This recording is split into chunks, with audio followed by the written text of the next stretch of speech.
Hello दोस्तों, इस video में आपका स्वागत है। इस वीडियो में पढ़ेंगे वर्ण समाज एवं उपनिवेशवाद। तो उपनिवेशवाद मतलब क्या होता है? जैसे कि इंग्लैंड ने भारत को अपना उपनिवेश बनाया, तो इसे हम लोग क्या बोल सकते हैं? उपनिवेशवाद। यानी एक तरह से अपनी सैनिक क्षमता के द्वारा हमको गुलाम बना दिया। प्रारंभ से ही भारत वन संपदा का एक महत्वपूर्ण संसाधन के रूप में रहा है। लगभग 22 से 25% मतलब बोल रहा है कि 25% भूमि में क्या है? वन है, जहाँ अनेक जाति एवं जनजाति निवास करते हैं। हमारे यहाँ जो वनों में बहुत सारे जाति और जनजाति निवास करते हैं। ठीक है, ऐसा विश्वास है कि ये लोग भारतीय प्रायद्वीपीय के मूल निवासी। ऐसा विश्वास है कि जो ये लोग भारत के मूल निवासी हैं, उन्हें आदिवासी कहा जाता है। यानी आदिकाल से निवास करने वाले व्यक्ति को आदिवासी कहा जाता है। भारत में इनकी आबादी अफ्रीका के बाद दूसरा है। आदिवासियों और वनों के बीच एक सहजीवी संबंध। सहजीवी मतलब होता है कि ये लोग जंगल में रहते हैं और उनसे जो बना चीज सामान को आप सेवन भी करते हैं और जंगल का देखभाल भी करते हैं। जनजातीय, याद कीजिएगा, सहजीवी। जनजातीय अर्थव्यवस्था एवं संस्कृति के साथ वनों का संबंध बहुत ही गहरा है। भोजन, ईंधन, लकड़ी, घरेलू सामग्री, जड़ी बूटी, औषधियाँ, पशुओं के लिए चारा, कृषि औजार की सामग्री के लिए वनों की आश्रित रहते हैं। मतलब जो आदिवासी समाज रहते हैं, ठीक है, वो लोग क्या करते हैं? जड़ी बूटी, अपना औषधि, पशुओं के लिए चारा और कृषि से औजार के लिए जंगलों पर निर्भर रहते हैं। उनकी संस्कृति भी वनों से प्रभावित होती है। अनेक पुरुषों को पूजा भी करते हैं, सरूल पूजा मनाया जाता है। वन समाज में रहने वाले जनजातियों में अपनी आपको वर्ग आधार पर नहीं बल्कि जाति, ये लोग वर्ग आधार पर नहीं, ये लोग जाति के आधार पर बांटा है। जैसे कि पहाड़िया, चेरो, कोल, उरांव, हो, संथाल और चुआर, और इसके अलावा बोला खरिया, भील, मुंडा आदि क्या है? आदिवासी समाज की जाति। ये लोग वर्ग में नहीं बढ़ते, जाति बटे हुए हैं। आगे देखिए, भारत में भील क्या है? सबसे बड़ी जनजाति है। एक मिनट दोस्तों,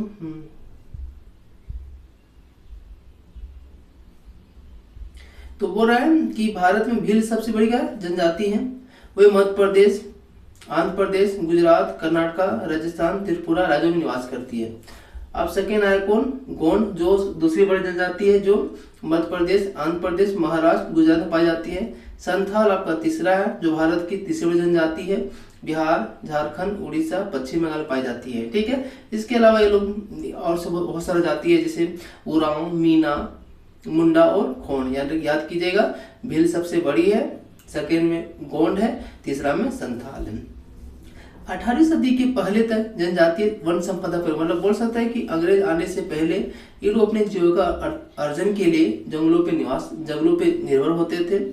इनका जीवन बहुत ही एक तरह से सीधा था। जंगल पे रहते थे, जंगल का देखभाल भी करते थे और वहां से अपनी जीविका को चलाते थे। सामाजिक जीवन ये लोग मतलब चाहते थे कि मेरा कोई हस्तक्षेप नहीं करे। ठीक है, अपने आप को अपने जंगलों में रहते थे और अपना जीवन को चलाते थे। लेकिन धीरे धीरे क्या हुआ? कुछ विदेशी हैं, जैसे अंग्रेज लोग भारत में आने लगे, जिनका शिकार ये लोग हो गए। यही वजह है कि उन्होंने उपनिवेशवाद के खिलाफ बहुत ज्यादा विद्रोह भी किया। देखिए इसमें क्या बोला कि 1857 का क्रांति भी हुआ था। ठीक है, इसके अलावा इन्होंने बहुत सारा विद्रोह किया, सो आगे जाकर हम लोग पढ़ेंगे।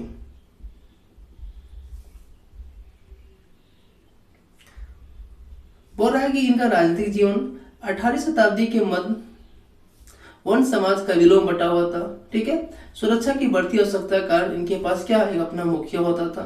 मुखिया का मुख्य कर्तव्य क्या था? कबीला को सुरक्षा प्रदान करना। धीरे धीरे मुखिया कबीलों में अपना अधिकार जमाना शुरू कर दिया। इन्होंने अपने बहुत से विशेषाधिकार प्राप्त करने सफलता हासिल कर लिए।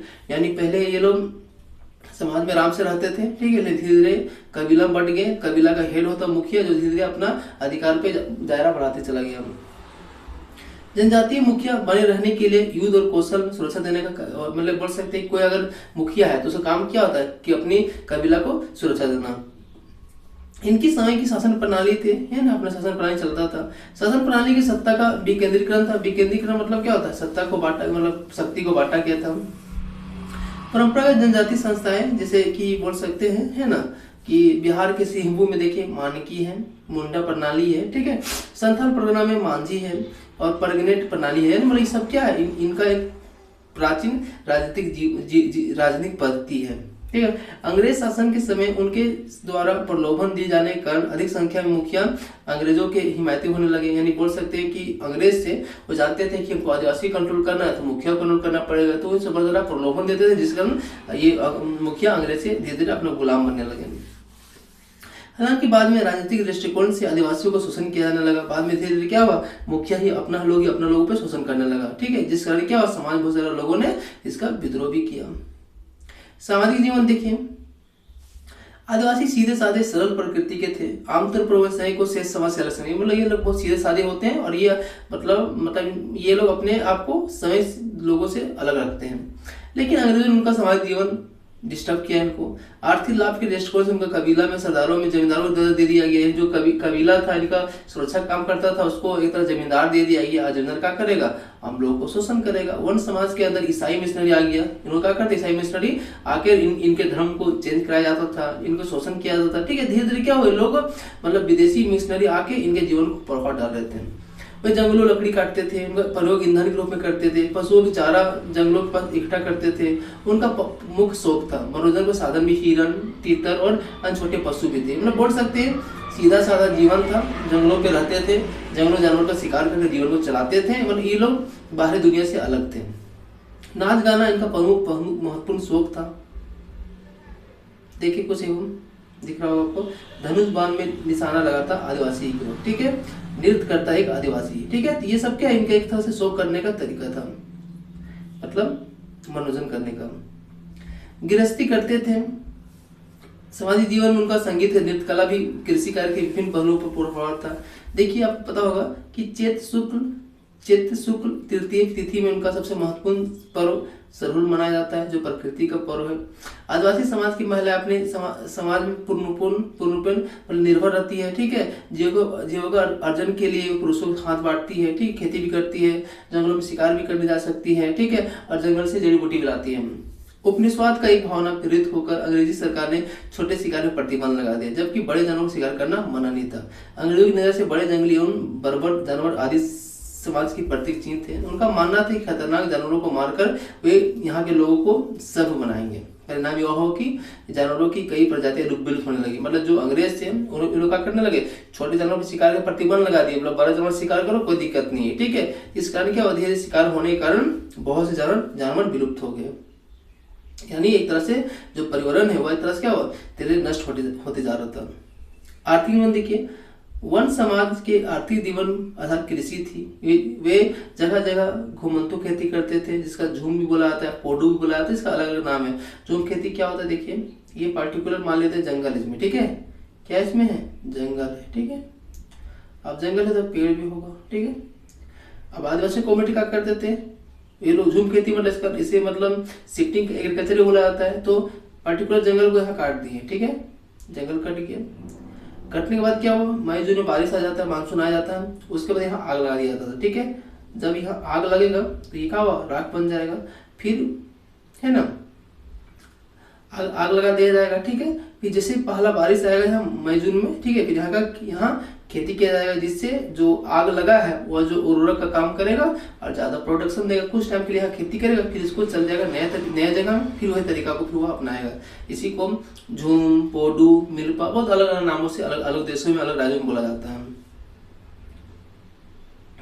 देखिए बोल रहा है, साफ कर नई जमीन तैयार कर लेते थे। खेती की इस व्यवस्था को अंग्रेजों को लगान निश्चित करने में, उनकी वसूली करने में मुश्किल। देखिए अब जो अंग्रेज सरकार थे आखिर इसका झूम खेती क्यों बंद की, तो उसका मानना था कि अगर कोई व्यक्ति एक जगह खेती करता है, ठीक है, तो उसका हिसाब रखने पर मेरे पास तरीका है। लेकिन व्यक्ति बार बार अपना तरीका बदल रहा है, नया जगह जगह खेती कर रहा है। ठीक है, तो पहला तो ये लोग बेशकीमती लकड़ी को मतलब जला दे रहा है, जिससे हमको नुकसान हो रहा है। और दूसरा, नए जगह खेती करने से क्या हम हिसाब नहीं रख पा रहे हैं। इस कारण लोगों ने इसका मतलब अंग्रेज सरकार ने इसका विरोध किया, इसको बंद कर दिया। फिर भी कहीं कहीं इलाकों में होता था। देखिए इसी बीच कुछ इंपॉर्टेंस है। बोल रहा है कि 1864 में क्या हुआ, वन सेवा की स्थापना हुआ। ठीक है, और 1862 में क्या हुआ, भारतीय वन सेवा अधिनियम बना, याद रखिएगा। और उस व्यक्ति का नाम क्या था, जो जर्मन व्यक्ति था डाइटरिच बेंडिस, ठीक है। ये क्या था, ये जर्मन व्यक्ति था जो वन का विशेषज्ञ था, ठीक है। यानी 1864 में वन सेवा स्थापना हुआ था, 1865 में भारतीय वन सेवा अधिनियम बना था, ठीक है। उनका मानना था कि ये पुराने जंगलों को काट करके एक तरह से साइंटिफिक खेती करना चाहिए, जिससे हमारे लिए इम्पोर्टेंस हो सकता है, ठीक है। तो जब जंगलों को काटा जाएगा, ठीक है, तो आम लोग इसका विरोध करेंगे, ठीक है। तो धीरे धीरे ये विरोध के बारे में आगे पढ़ते चलिए। देखें, धार्मिक जीवन, वन समाज के आदिवासी शुरू से ही हस्तक्षेप नीति अपनाते, मतलब चाहते थे कोई हमको मतलब डिस्टर्ब ना करें। अपने समाज के अंदर किसी तरह विदेशी घुसपैठ रोकने के लिए विद्रोह भी करते थे। भारत में अपनी स्थिति को मजबूत करने के लिए विचार से वाणिज्य उपनिवेशवादी नीति का पालन करते हुए अंग्रेजों ने जनजातीय क्षेत्रों में प्रवेश करने का भरसक प्रयास किया, लेकिन बहुत ही समय तक सफल नहीं हो सके। तभी उन्होंने शिक्षा देने और लोगों सब बनाने के उद्देश्य से ईसाई मिशनरी को घुसपैठ जनजातीय क्षेत्रों में कराया, ताकि उनका प्रवेश एक उचित माध्यम से मिल जाए। कालांतर में ये पादरी आदिवासी धर्म संस्कृति की आलोचना करने लगे, उनका धर्म परिवर्तन करना शुरुआत कर दिया। बड़ी संख्या आदिवासी ईसाई धर्म में अपनाया, अपनी स्थिति में सुधार की, शिक्षा पाने के कारण उनकी स्थिति गुणात्मक परिवर्तन भी हुआ, लेकिन अपने अन्य भाइयों से घृणा करने लगे। आदिवासी से सामाजिक धार्मिक जीवन में अंग्रेजों द्वारा जातिकरण समझ गए, इसका प्रतिरोध शुरू कर दिया। ऐसे ही परिवेश में वन समाज का व्याप्त धार्मिक भावनाओं ने कई क्रांतियों और नेताओं को जन्म दिया। देखिए, जो अंग्रेज थे उनका मानना क्या था कि सबसे पहले तो हमको ये लोग को जंगलों से हटाना है, और दूसरा कि हमें अगर डायरेक्ट जाएंगे तो लोग उनको विरोध करेंगे, ठीक है। इसलिए उन्होंने क्या हुआ, ईसाई मिशनरी को भेजा, जाओ तुम लोग जाओ और क्या करो, मतलब इन लोगों को धर्म परिवर्तन करो, शिक्षा दो, ठीक है। जिससे क्या हुआ, ये लोग अपने बटेंगे और हमको बेनिफिट किसका, हमको होगा, ठीक है। इसका हम पढ़ते चलते इस कारण क्या, बड़े पैमाने से छोटा छोटा विद्रोह हुआ। देखिए तो क्या बोल रहे हैं, तो बौडाकी पहाड़िया विद्रोह, ठीक है। तो क्या रखिएगा कि ये कहाँ हुआ था, भागलपुर के राजमहल में हुआ था, ठीक है। ये जाति क्या था, यूरोपीय था, ठीक है। और बोल रहा है कि शुरुआत में मुखिया को जमींदार बना दिया गया था, जो राज वसूली करता था, ठीक है। अंग्रेजों ने साहूकारों, ठेकेदारों, राजस्व, वन और पुलिस विभाग के अधिकारियों को इनका शोषण करने के लिए प्रेरित किया, जिसके परिणामस्वरूप इन्हें ऋण ग्रस्ता और अपनी उपजाऊ भूमि को गैर आदिवासी में मतलब ट्रांसफर कर दिया गया, ठीक। इसका धीरे धीरे लोग गरीब होते गए। अतः इन भारत में पहली बार क्षेत्र में जनजातीय विद्रोह हुआ। अपने ही जमींदार के राजस्व नीति के विरुद्ध उन्होंने विद्रोह किया। इस विद्रोह का नेता तिलका मांझी, रखिएगा, पहाड़ी विद्रोह नेता कौन है, तिलका मांझी, ठीक है। ये कहाँ, बिहार के भागलपुर में, ठीक है। भारत का पहला संथाली विद्रोह बोल सकते हैं, जिसमें न सिर्फ अपने जमींदार का विरोध किया गया बल्कि अंग्रेजों की हिंसात्मक कार्रवाई की। तिलका मांझी जन्म 1750 में हुआ था, भागलपुर के परमंडल में सुल्तानगंज में हुआ था, ठीक है। 1779 में पहली बार भू राजस्व में राशि कम करने और किसानों भूमि में जमींदार छुड़ाने के लिए यहाँ विद्रोह हुआ था। जमींदारों की सहायता अंग्रेजी सेना द्वारा की गई, यानी पूरे जमींदार का क्या सहायता की अंग्रेजी सेना द्वारा किया गया था। तिलका मांझी ने तिलकपुर जंगल में अपना कार्यक्षेत्र बनाया, जहां से विरोधियों को आक्रमण करने की योजना बनाता था। भागलपुर के प्रथम तत्कालीन जो कलेक्टर था अगस्त किनलैंड, उसको मतलब एक तरह से हमला कर दिया, ठीक है। और उस कारण हमला करने क्या हुआ, इसका मतलब जख्मी भी हुआ तुम्हारा, ठीक है। और बोल रहा है कि जिसने तीर एवं धनुष से 1784 में उसको जख्मी किया, ठीक है। बोला कि जो कलेक्टर था, ठीक है, उसको मतलब लोग तीर मारे, जब वो जख्मी हो गया, फिर आगे से इसका मृत्यु भी हो चुका था। हिंसात्मक कार्यों और अंग्रेजों नीति के कारण उन्हें गिरफ्तार कर दिया गया 1785 में, ठीक है, याद देखिएगा।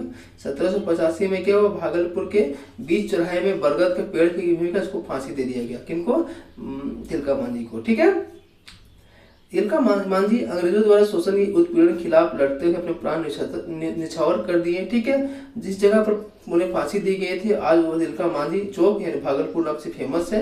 अमर सिंह तिलका मांझी की मूर्ति गरीब किसानों अधिकारों की रक्षा है, तो उनके प्राण आहुति की कहानी कहता नजर आता है। यानी तिलका मांझी क्या थे, आम लोगों के नेता थे, जिन्होंने अपने समाज में, ठीक है, जो शोषण हो रहा था, शोषण के खिलाफ उन्होंने बोला, जिस कारण क्या हुआ, इनको फांसी दे दिया गया, ठीक है। अब देखिए बोल रहा है तमाड़ विद्रोह, ठीक है। तो ये कब हुआ था, 1789 में। छोटानागपुर के उरांव जनजाति द्वारा शुरू हुआ था, किसी ना बोला कि छोटानागपुर के उरांव जनजाति के ने जमींदारों के शोषण के खिलाफ विद्रोह किया था, ठीक है। जो कब तक चला, 1794 तक चला। बहुत ही क्रूरतापूर्ण तरीके से दबा दिया गया। ये विद्रोह अग्नि तरह समाप्त, मतलब विद्रोह क्या था, मतलब धीरे धीरे समाप्ति होगा, ठीक है। ये शुरुआत हुआ था 1789 में, 94 तक चला, ठीक है, यानी सॉरी 1794, ठीक। देखिए आगे, अब बोल रहा है चेरो विद्रोह। तो बिहार के पलामू क्षेत्र में रहने वाली चेरो जनजाति ने अपने राजा के खिलाफ विद्रोह किया था, है ना। उस समय कौन राजा थे, चूड़ामन राय, ठीक है। अंग्रेजों के शोषण करने के खिलाफ भूषण सिंह के नेतृत्व में चेरो जनजाति लोगों ने विद्रोह किया। 1800 के खिलाफ 1800 ईस्वी में खुला विद्रोह हुआ। राजा की मदद करने के लिए अंग्रेज सेना बुलाई गई। कर्नल जोन्स के नेतृत्व में आई सेना ने इस विद्रोह को दबा दिया, ठीक है। 1802 में भूषण सिंह को फांसी दे दी गई, ठीक। चुआर विद्रोह देखिए, चुआर जनजाति तत्कालीन बंगाल प्रांत के मिदनापुर, बांकुड़ा, मानभूम आदि क्षेत्रों में पाई जाती है। अंग्रेजों की लगान व्यवस्था के खिलाफ सब लोगों लगान व्यवस्था के खिलाफ विद्रोह किया था। अतः मिदनापुर रानी शिरोमणि के नेतृत्व में विद्रोह हुआ था, ठीक है। 1798 में ये विद्रोह क्या बोल सकते हैं, बहुत ही ज्यादा उग्र रूप में देखा गया। 6 अप्रैल 1799 को रानी शिरोमणि गिरफ्तार कर लिया गया, कहाँ, कलकत्ता भेज दिया गया। उसके बाद विद्रोह थोड़ा सा अग्नि शांत हुई। आगे चलकर भूमि जाति के लोगों ने गंगा नारायण के द्वारा वो कहा विद्रोह चालू किया है। भूमि जाति के लोगों द्वारा, नेता कौन था, गंगा नारायण। हो 1820 से 21 में छोटानागपुर के सिंहभूम में जिले में बड़ा विद्रोह हुआ था। यहाँ का राजा जगन्नाथ सिंह था, उसने अंग्रेजों को संरक्षण स्वीकार कर लिया था। हो जाति के लोगों ने अंग्रेजों की सहायता से राजा की बढ़ती हुई शक्ति और शोषण की विद्रोह किया। इसे अंग्रेज सेना ने क्रूरतापूर्ण ढंग से दबा दिया। तो आगे चलकर इन लोगों ने मुंडा विद्रोह को समय को शामिल कर दिया। आगे से हो विद्रोह लोग क्या करेंगे, मुंडा में शामिल हो जाएंगे। देखिए कोल विद्रोह शुरुआत कहाँ हुआ, छोटानागपुर क्षेत्र में मुंडा, उरा और अन्य जनजाति द्वारा शुरू हुआ था। कब, 1831 में। भारत इतिहास में पहला इस विद्रोह में एक तरफ से महत्व अलग था हमारा। शुरुआत में जनजाति शांतिपूर्ण कबीले जीवन व्यतीत कर रहे थे। बाद में अंग्रेजों ने इनको छेड़ा, लगान व्यवस्था का शोषण किया, जिसका ये लोग विद्रोह किए, है ना।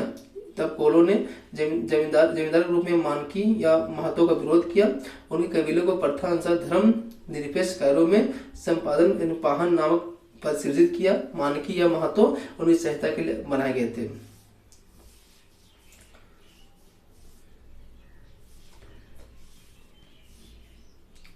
अंग्रेजी नीति के कारण जमींदार बन बैठे, लगान नहीं चुकाने के कारण उनका सामाजिक तथा आर्थिक शोषण करना शुरुआत कर दिया था। बड़ी संख्या से हिंदू, सिख एवं मुसलमान व्यापारियों के प्रवेश इस क्षेत्र में हो चुका था, जिन्होंने धीरे धीरे सूदखोर महाजन का कार्य करना शुरू कर दिया। धीरे धीरे कोलो व जमीन उनके हाथ में निकलने लगा। ऐसी स्थिति में जल्द ही जमींदार दिकू का बोला था, गैर आदिवासी जो आदिवासी नहीं है, खिलाफ कोलो ने विद्रोह किया। इस विद्रोह की लपट पलामू क्षेत्र में शुरू हुआ था। अनुमानतः 800 से 1000 आदमी इस विद्रोह मारे गए थे। कोल विद्रोह तीव्र रूप से धारण कर लिया था, ठीक है। यद्यपि विद्रोह दबा दिया गया, लेकिन अंग्रेजों को यह समझ आ गया था कि कोलो को समाज में नजरअंदाज नहीं किया जा सकता। इस विद्रोह के परिणाम से अवश्य हुआ कि कोलो को एक शोषण विहीन शासन की स्थापना हेतु साउथ वेस्ट फ्रंटियर नामक एजेंसी, याद रखिएगा। कोल विद्रोह कारण क्या हुआ, साउथ वेस्ट फ्रंटियर एजेंसी का स्थापना हुआ। अब देखिए भूमि विद्रोह 1832 में शुरू हुआ था। वीर सिंह या जमींदार के पुत्र गंगा नारायण ने इसको शुरुआत किया था, ठीक है। जिसने हो को भी आगे बताया था पिछले क्लास में, हो का भी इसमें समर्थन मिला था, ठीक है। उपयुक्त सारी जनजातियों के सन 1857 में सिपाही विद्रोह में महत्वपूर्ण भूमिका निभाई। जब विद्रोह शुरू हुआ था तब चाईबासा के बटालियन की सेना शामिल थे। इन्होंने रांची और डोरंडा के खजानों को लूटा और जेल के फाटकों को खोल दिया। अंग्रेजों ने हर समय का विरोध किया, अपने अधिकारों की सुरक्षा के लिए किया।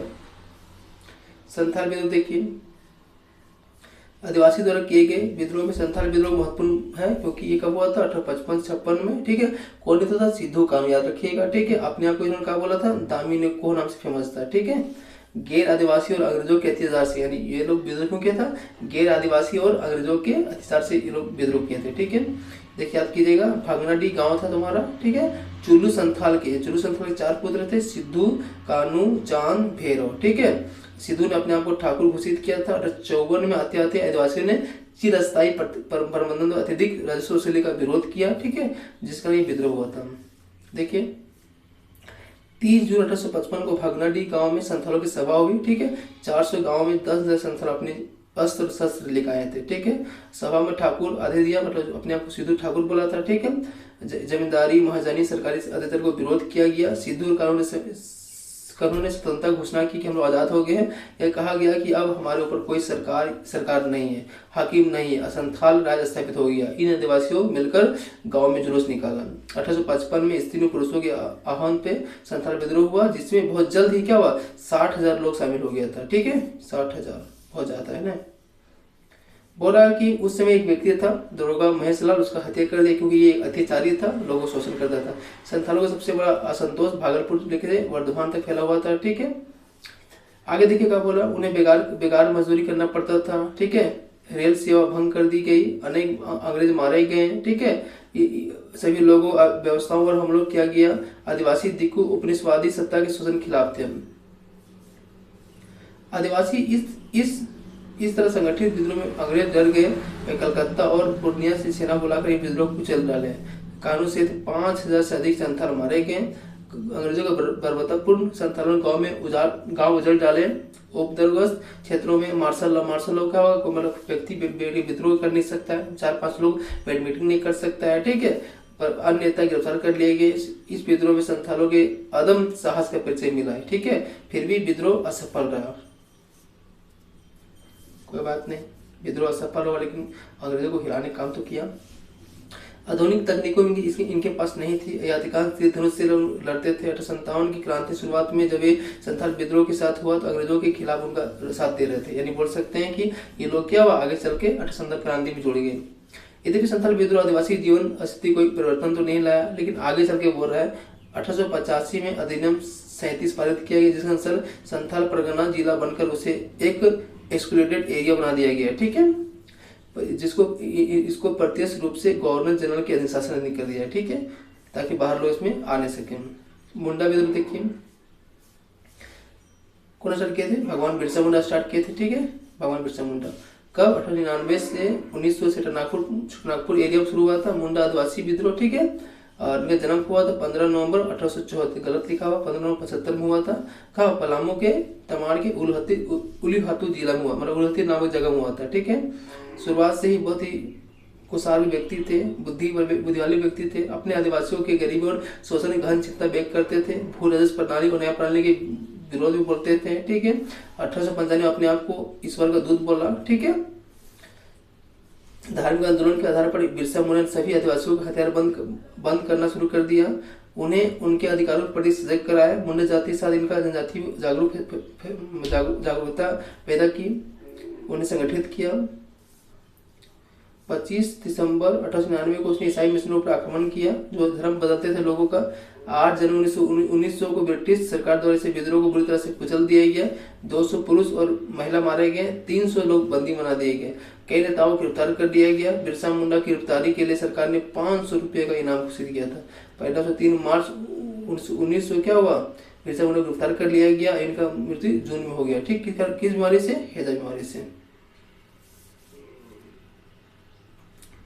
बोल रहा है कि बिरसा मुंडा की जो विद्रोह उनका विद्रोह दबल दिया गया है, कुचल दिया गया, लेकिन फिर भी एक तरह से बहुत ही इम्पोर्टेंट आंदोलन था जिसने ब्रिटिश सरकार को कमजोर कर दिया। ताना भगत आंदोलन शुरुआत 1914 में, याद रखिएगा। ठीक है,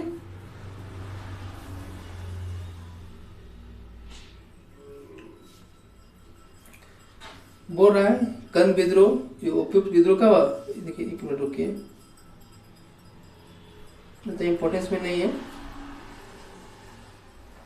बोल रहा है कि कंद विद्रोह कहाँ हुआ था, उड़ीसा राज्य में हुआ था। ठीक है, कंद आदिवासी विशाल पहाड़ी क्षेत्र में रहते थे। तत्कालीन मद्रास प्रांत और बंगाल तक फैला हुआ था। इस जाति विपत्तियों और आपदाओं को मुक्ति प्राप्ति करने के लिए मरिया पड़ता, मतलब मानव बलि, इंसान को मतलब बलि दिया था। ठीक है, 1837 में सरकार ने इसे रोकने का प्रयास किया था। चक बिसोई नामक नेता ने विरोध किया कि बोला नहीं, सब चलते रहना चाहिए। चक बिसोई जन घुमसार तराबाई नामक हुआ था। उसने अंग्रेजों के आदिवासी सामाजिक और धार्मिक प्रथाओं में हस्तक्षेप करने का आरोप लगाया, उनका प्रबल विरोध किया। 1857 की क्रांति कंद आदिवासियों ने अंग्रेजों के खिलाफ शुरू किया था। ठीक है, देखिए 1867 और 68 में धरणीधर नायक नेतृत्व में विद्रोह को झंडा खड़ा किया गया था। भारत के अन्य प्रदेशों में औपनिवेशिक शासन के खिलाफ विद्रोह हो रहा था। 1879-80 में आंध्र प्रदेश के आदिवासियों ने अत्यधिक लगान वसूली के खिलाफ बेट्टी नामक यानी बलात् मजदूर प्रथा मतलब क्या होता है, फ्री में नहीं, मतलब फ्री में नहीं काम करना, छोटे बच्चों को काम नहीं कराना चाहिए, विद्रोह किया। मध्य प्रांत भील और गोंड जातियों ने भी इसका विद्रोह किया। प्रेरणा शुरू 1935 में तत्कालीन विधानसभा द्वारा जनजाति की शिक्षा और आरक्षण प्रस्ताव पारित किया गया। इसी में एक धारा जोड़ा गया 342, जिसमें कमजोर वर्ग का दर्जा दे दिया गया। 1952 में भारतीय वन नीति पारित किया गया। समय का संशोधन भी किया था और आदिवासी लोगों को जंगलों में कुछ अधिकार दिया ताकि ये लोग अपने जीवन को अच्छी तरह से चला सके। देखिए इसी बीच क्या हुआ, मध्य प्रदेश राज्य पुनर्गठन बना है ना 1 नवंबर 2000 को, जो एक आदिवासी बहुल क्षेत्र में पृथ्वीराज छत्तीस, इसके मतलब बोल सकते हैं मध्य प्रदेश गठन क्या हुआ 1 नवंबर 2000 को, है ना। आदिवासी बहुल क्षेत्र देखिए छत्तीसगढ़ कब बना, आपका 15 नवंबर, क्योंकि दोस्तों थोड़ा सा बोल रहा है कि जो मध्य प्रदेश राज्य का जो निर्माण हुआ वह 1 नवंबर 2000 में हुआ था, ठीक है।